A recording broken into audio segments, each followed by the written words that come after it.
Welcome back to another episode of Cracking the Shell. I'm Mike Doherty. And I'm Joey Barnett. And we are here with Dr. Cassandra Phetmisy, a professor of psychology here in the University of Maryland, Department of Psychology, and a professor of industrial organizational psychology. Welcome to the show, Cassandra. Welcome. Yeah, thank you so much. Happy to be here. So today we're going to talk about your research that you do, and but before we get into the nuts and bolts of a current paper that you're working on, can you just tell us a little bit about the type of work you do in your lab and the types of research questions that you'd like to address? Yeah, so broadly, my research in the lab is focused on how the workplace contributes to employee stress, and then coming back to how this stress actually impacts the way people show up and actually conduct their work and how they navigate the workplace. So broadly, I'm looking at things like stress and precariousness in one's life and how that shapes people's attitudes and behaviors. So did you ask me about a couple of the projects? Yeah, but I'm curious. You mentioned precariousness. Can you explain what you mean by that? Yeah, usually I'm thinking about when people just generally feel like there's no personal safety net for them, or they are really at risk of losing the things that are super important to them. So things like job insecurity would touch on precariousness, like when people are maybe fearing that they are going to get fired or fearing, something bad is going to happen to them. And the reason why I think about this is because any type of precariousness related to our work is likely going to be extremely stressful, because that's where people acquire their income from, most of how they get their money. Yeah, I this is a timely topic because, I think economies always go up and down, and I feel like we're going through a trough right now, and there's a lot of uncertainty about what's happening in the world, and I have a sense that this topic of financial stress is going to be one that's going to be very relevant to a lot of people in the Maryland community and beyond the Maryland community, quite frankly. So we're really happy to have you on to talk about this topic.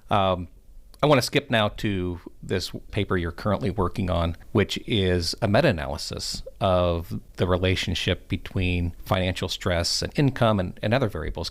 Before we get started on this specific meta-analysis, though, can you tell us what a meta-analysis is and why it might be useful to conduct these types of analyses?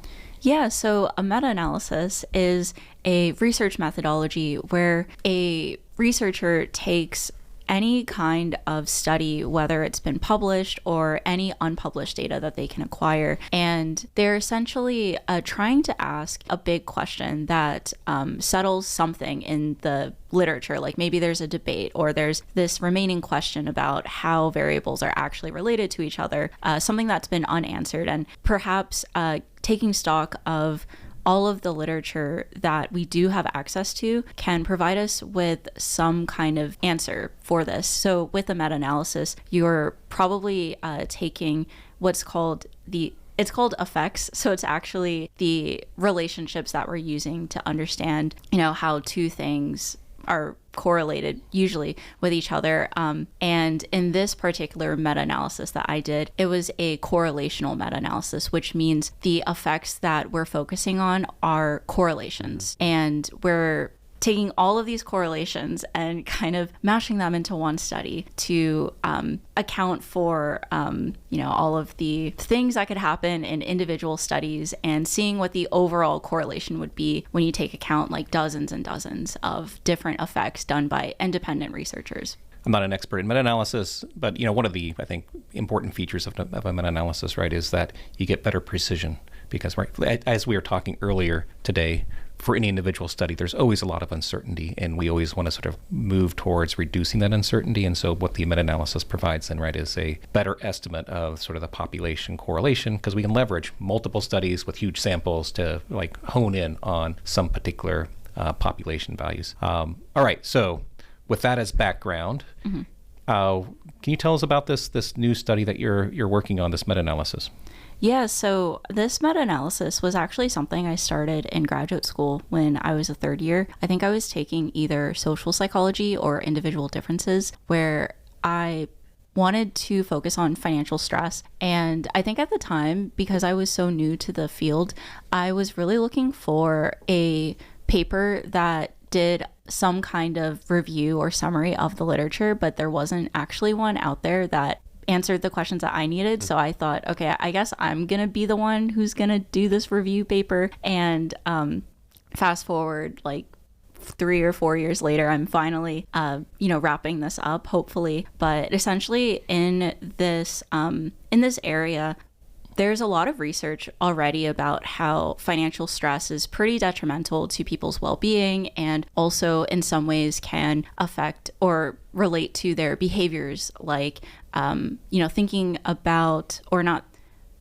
behaviors like whether they are performing their job the way that they're supposed to, or whether they're going out of their way to do anything that improves the workplace that's not actually part of their job. Those are like extra role behaviors. And also financial stress affects the way people think about their job. So things like their job satisfaction or the extent that they are thinking about leaving their job, and also how emotionally attached they are to their job and their workplace. And even though we have all of these relationships, I think the field is moving towards, okay, we know that financial stress is related to these important outcomes, but what can they actually do about it? So with this meta-analysis, I really wanted to get us closer to answering that question, because there's been some research recently about, okay, since we've determined that organizations should care about financial stress, is it as simple as paying everyone a little bit more? And what I do in this research is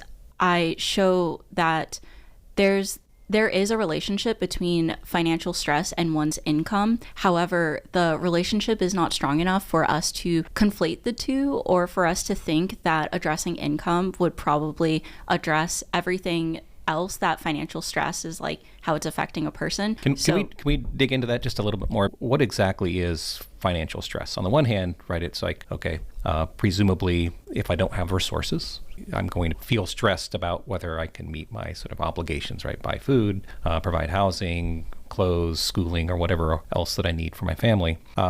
But presumably it's a little bit richer of a construct than that, right? What else makes up this construct of financial stress, or what things might contribute to financial stress?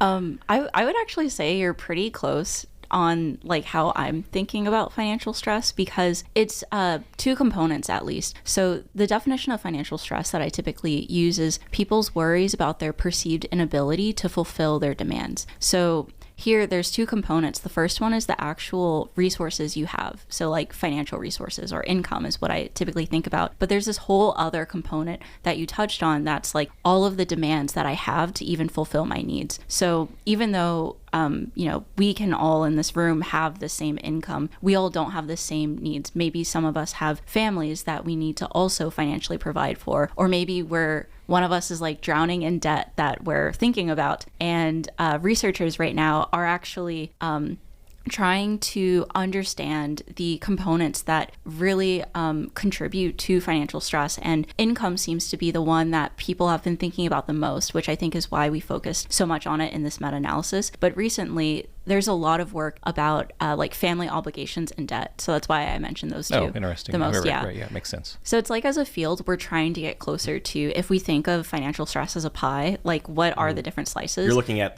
some of the other factors that are involved. Yeah, and in this meta-analysis, I'm trying to determine how big that income slice is to show that there's actually like a lot more that's contributing to this construct. Oh, it's very interesting. Following up on this issue of sort of different people feel it differently. Are there differences between men and women in the way they experience this, or other sort of cultural groups that might experience it differently? Yeah, thanks for asking that question. That was something that we were trying to assess in this meta, where essentially, even if we have this relationship between financial stress and income, does it differ based on different characteristics such as gender, age, or parental status? And yeah, actually, in our meta-analysis, we had competing hypotheses for why women might have a higher correlation versus why men might actually have a higher correlation. And the reason why we had competing hypotheses is that there's actually, good theoretical rationale for why each group would experience higher correlations.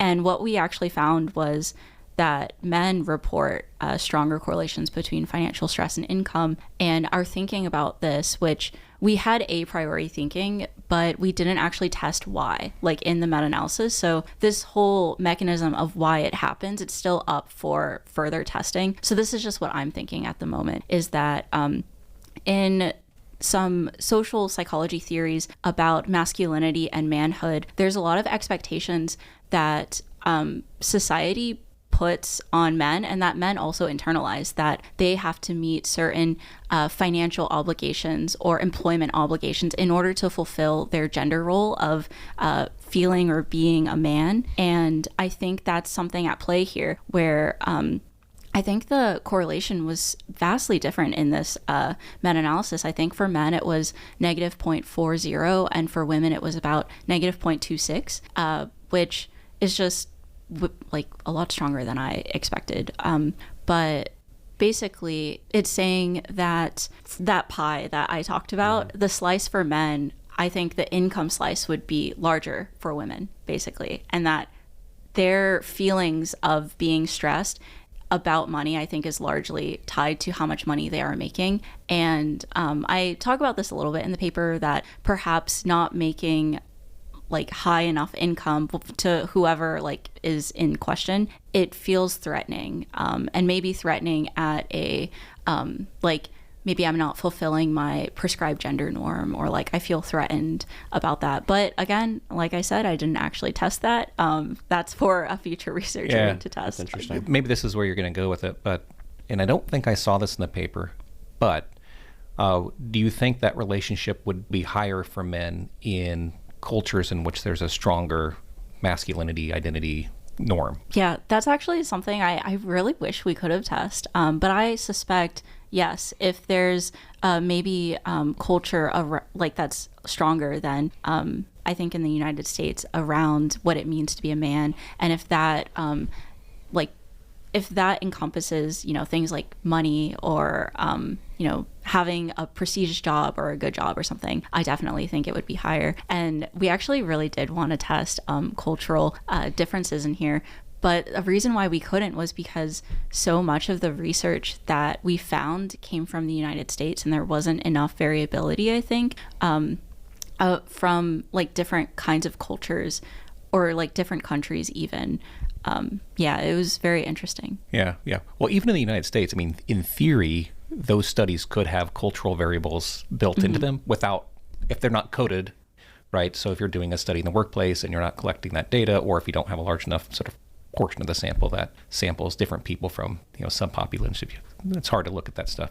Yeah. But you did a lot more in this meta-analysis than look at this relationship between income and financial stress. You also were interested in things like what happens in the workplace. Can you share some of the findings that you found with regard to the impact of financial stress and how it affects people in the workplace? Definitely. So following the train of thought of this paper, first we're like, financial stress and income, it's not a one-to-one correlation. So let's see how financial stress relates to employee attitudes and behaviors. And what we actually found was that financial stress was negatively linked to like job satisfaction. So the extent that people like their job, and also it's related. Do you think that's do you think that's an income related thing? I mean, because the job is directly related to what your employer's paying you, or do you think it's something more than that? That's something that I go back and forth about, thinking of the extent that like income and job, like for how income and financial stress are related to job satisfaction, because spoiler, like moving a little bit forward, we also did look at the correlation between income and job satisfaction. And although there are significant correlations with both financial stress and income relating to job satisfaction, we actually show that financial stress contributes 12% more of the explained variability in job satisfaction, meaning even when you account for income, there's still so much validity that financial stress provides above and beyond income. Okay, that's cool. Okay, yeah. Okay.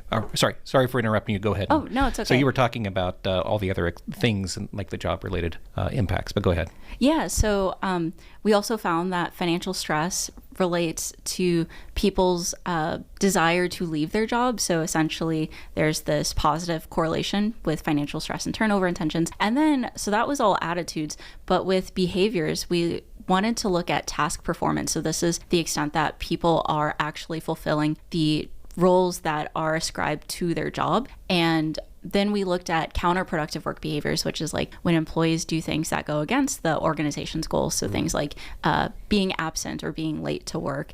And then we looked at extra role behaviors. This is when employees go above and beyond what's even asked of them. So volunteering or helping for things. And we found that financial stress is significantly related to people engaging in less extra role behaviors and more counterproductive work behaviors. But we actually did not find a relationship between financial stress and task performance. And I'm doing a little bit of thinking about this because I teach Intro to IO, and we actually just talked about attitudes and emotions, which I think this might be a key piece to this paper that I'm writing, which is how we find that things like attitudes relate a lot more to people engaging in like extra role things or like bad things.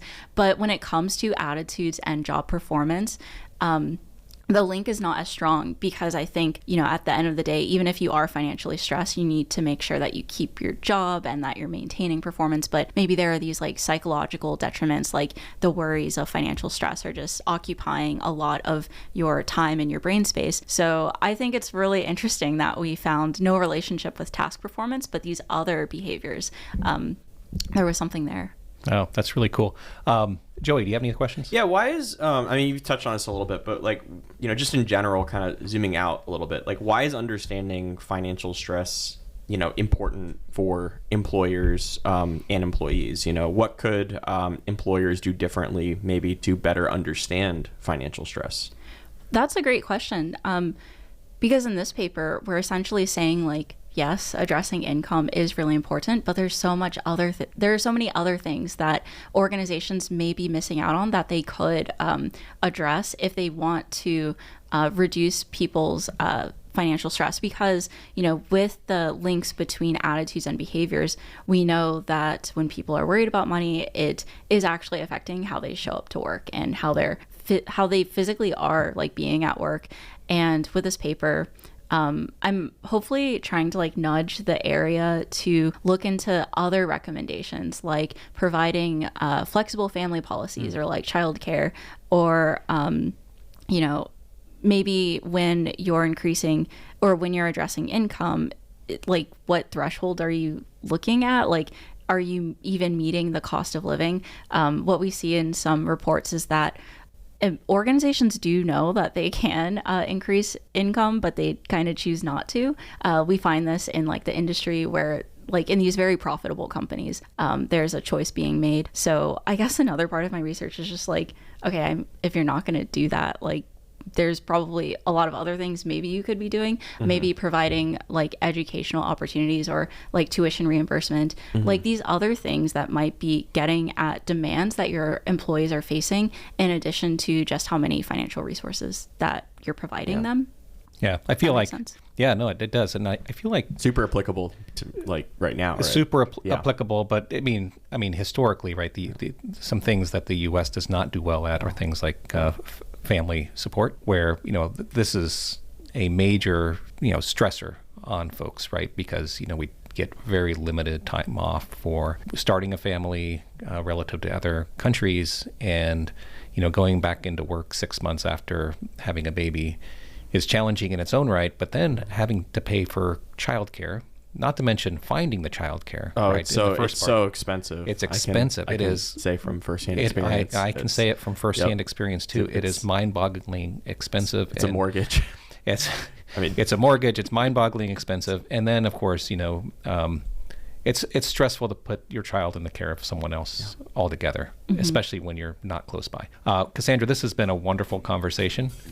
This is really, really interesting work and super relevant. Super relevant. Yeah, this is great. So thanks for coming on again. Thank you. Yes. All right. We'll have you back on. All right. Yeah. I guess Joey says we're going to have you back. So. Maybe if I write another paper. I'm just kidding. Of course, I'll write another paper. No, we'll have you back on at some point and talk about the next chapter of your career. Right? Great. Thank you so much. All right. Cool. Thank you. Bye-bye.